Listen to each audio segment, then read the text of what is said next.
Kritik terhadap pandangan Marx mengenai agama. Sebelum masuk pada kritik terhadap pandangan Marx mengenai agama, masih ada satu pandangan lain Marx mengenai agama, yakni bahwa agama adalah candu bagi masyarakat. Menurut Marx, agama memiliki ciri-ciri yang menghibur, tetapi hiburan yang diberikan oleh agama itu bersifat sementara, sama seperti obat bius yang memberikan pelepasan sementara kepada pasien yang baru menjalani operasi. Agama, sebagaimana halnya dengan obat bius, tidak memecahkan persoalan-persoalan yang sesungguhnya, tetapi memberikan jalan keluar yang bersifat sementara supaya orang bisa bertahan di dalam penderitaannya. Dengan demikian, agama mengabadikan kondisi-kondisi yang menyebabkan penderitaan melalui doktrin-doktrinnya. Bagi Marx, agama sama sekali tidak menawarkan cara-cara yang harus ditempuh untuk mengatasi persoalan-persoalan yang berkaitan dengan penderitaan manusia. Dan karena agama bisa berfungsi sebagai obat bius yang memampukan manusia untuk bisa bertahan dalam penderitaannya, maka seturut Marx, agama telah turut melegitimasi penderitaan-penderitaan yang dialami oleh manusia. Agama melegitimasi penderitaan itu, dan hal itu dimanfaatkan oleh kelas-kelas sosial yang berkuasa, yakni kaum kapitalis, untuk menindas kaum yang sederhana. Berdasarkan semua malapetaka yang disebabkan oleh agama, maka Marx menganjurkan sebaiknya agama itu dihapuskan saja. Tetapi karena agama adalah karena agama adalah produk dari kondisi-kondisi sosial kemasyarakatan, yakni masyarakat dengan sistem kelas, maka agama tidak bisa dihapus begitu saja. Satu-satunya cara untuk bisa menghapus agama dari atas muka bumi ini adalah dengan meniadakan kondisi-kondisi yang menyebabkan penderitaan atau kesengsaraan bagi manusia, yakni kondisi masyarakat dengan sistem kelas. Berdasarkan argumentasi itu, Marx berkeyakinan bahwa pembentukan negara komunis di mana tidak ada lagi kelas-kelas sosial di dalamnya akan dengan sendirinya menghapus agama dari atas muka bumi ini. Dalam negara yang demikian, masyarakat bisa mengontrol dirinya sendiri. Kontrol itu tidak lagi berasal dari satu kekuatan lain yang berasal dari luar dirinya, yakni kaum kapitalis atau Tuhan. Alienasi akan hilang dan pandangan yang mengilahikan hal-hal yang alamiah akan hilang, lenyap juga. Sehingga menurut Marx, agama itu tidak mempunyai masa depan. Dia yakin bahwa agama bukanlah sesuatu yang inheren ada pada diri manusia, melainkan produk dari masyarakat dengan kondisi-kondisi sosial tertentu. Agama dengan sendirinya akan hilang kalau masyarakat hidup sejahtera karena kondisi-kondisi sosial tertentu, yakni sistem kelas itu yang menyebabkan penderitaan telah hilang. Itu kira-kira garis besar pandangan Marx mengenai agama. Berikut kita melihat kritik terhadap pandangan Marx mengenai agama.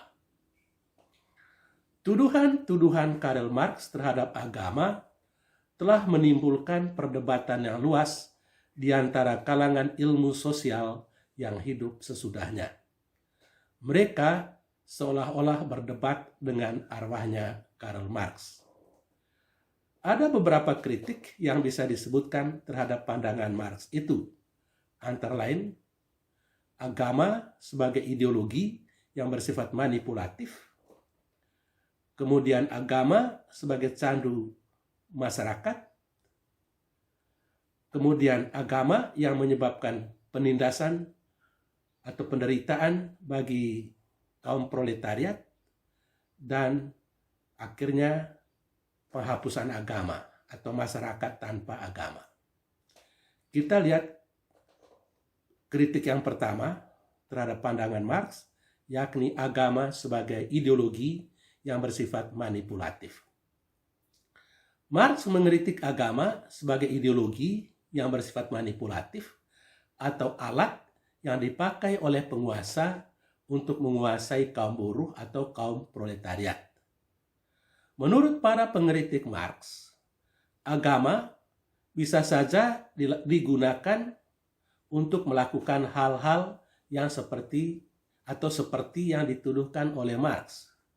Namun, apakah itu berarti bahwa agama adalah suatu ideologi yang bersifat manipulatif?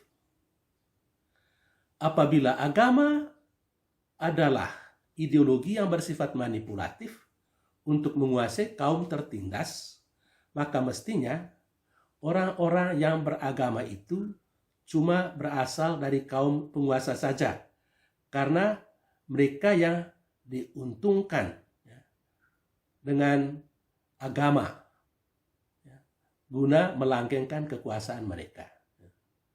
Jadi kalau benar seperti itu, maka yang beragama itu cuma orang-orang yang berkuasa, karena mereka lah yang diuntungkan dari situasi beragama seperti itu.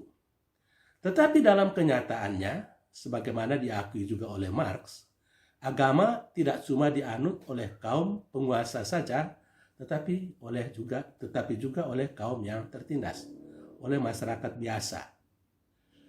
Tentu saja agama bisa digunakan sebagai ideologi, namun mengatakan bahwa agama adalah alat untuk memanipulasi orang lain sama saja dengan mengatakan bahwa karena seni bisa digunakan untuk tujuan-tujuan ideologis, sama sekali tidak berarti bahwa seni itu adalah ideologi yang bersifat manipulatif.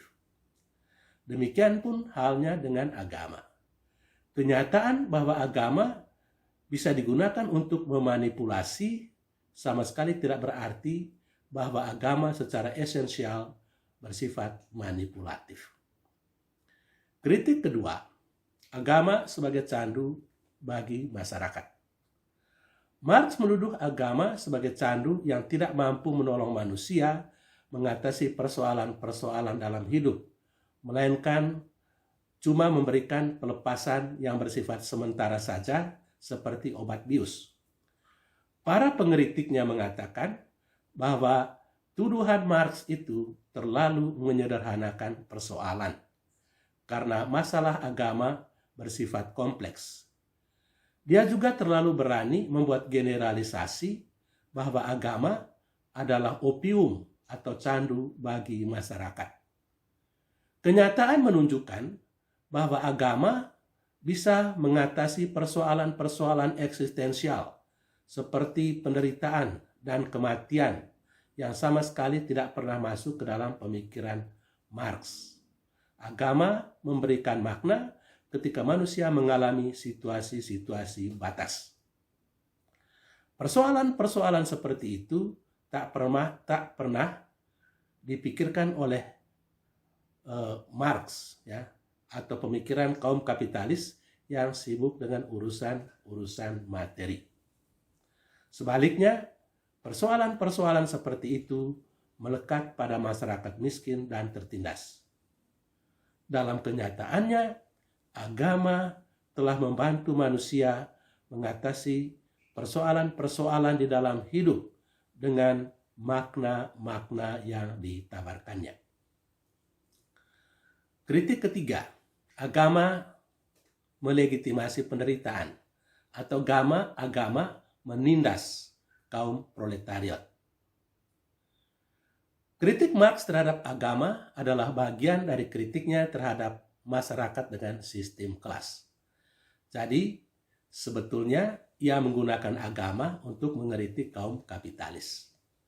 Marx sendiri, seperti sudah dikatakan sebelumnya, tidak pernah membuat studi sistematis tentang agama, sebagaimana dilakukan oleh Durkheim atau Max Weber.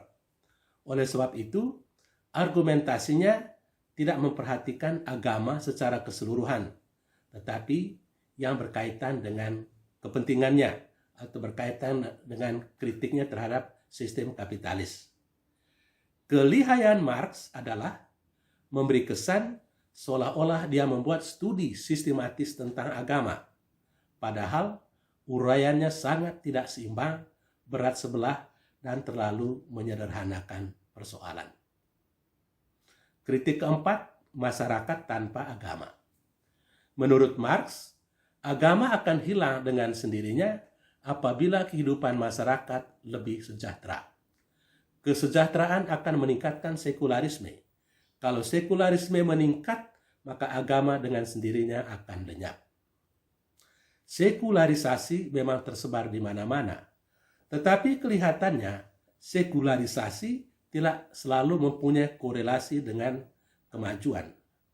Amerika Serikat adalah negara maju, tapi tingkat sekularisasinya rendah karena jumlah penduduk Amerika yang beragama mengalami pertumbuhan teristimewa dengan munculnya sekte-sekte baru. Dan kritik terakhir, agama dan perkembangan ekonomi. Tuduhan Marx yang melihat agama sebagai opium bagi masyarakat menyebabkan dia berpikir bahwa agama sama sekali tidak mempunyai kontribusi terhadap perkembangan ekonomi. Ternyata hal itu tidak benar. Max Weber yang pernah membuat studi yang ekstensif tentang hubungan antara agama dan tingkat kemajuan ekonomi menyimpulkan ada hubungan antara agama dan kemajuan ekonomi. Agama-agama timur memang kurang mendukung perkembangan ekonomi, tetapi agama Kristen, khususnya Calvinisme, mempunyai andil yang tidak sedikit dalam mengembangkan perekonomian di Eropa Barat. Hal itu tercermin dari buku yang ditulis oleh Max Weber, yakni Etika Protestan dan Semangat Kapitalisme. Akhirnya sebagai kesimpulan dapatlah dikatakan bahwa keprihatinan Marx terhadap kaum proletariat dalam masyarakat dengan sistem kapitalisme menyebabkan dia membuat analisis tentang agama dengan menggunakan kerangka berpikir masyarakat dengan sistem kelas. Sebagaimana masyarakat dengan sistem kapitalis telah menimbulkan alienasi bagi kaum buruh, demikian pun agama telah menimbulkan alienasi bagi anggota masyarakat kelas rendah, khususnya kaum buruh. Agama telah memberikan hiburan sementara sebagaimana halnya dengan obat bius atau candu. Marx memberikan tuduhan bermacam-macam terhadap agama, tetapi para pengkritik Marx menilai bahwa tuduhan-tuduhan Marx itu tidak cukup beralasan. Tuduhan-tuduhan itu lebih disebabkan karena Marx tidak pernah membuat studi sistematis tentang agama, tetapi menggunakan agama untuk mengkritik kaum kapitalis. Tuduhan-tuduhan Marx terhadap agama terlalu berat sebelah dan tidak didukung oleh pendasaran teoritis yang memadai. Sampai di sini uraian tentang kritik terhadap pandangan Marx mengenai agama. Sekian dan terima kasih.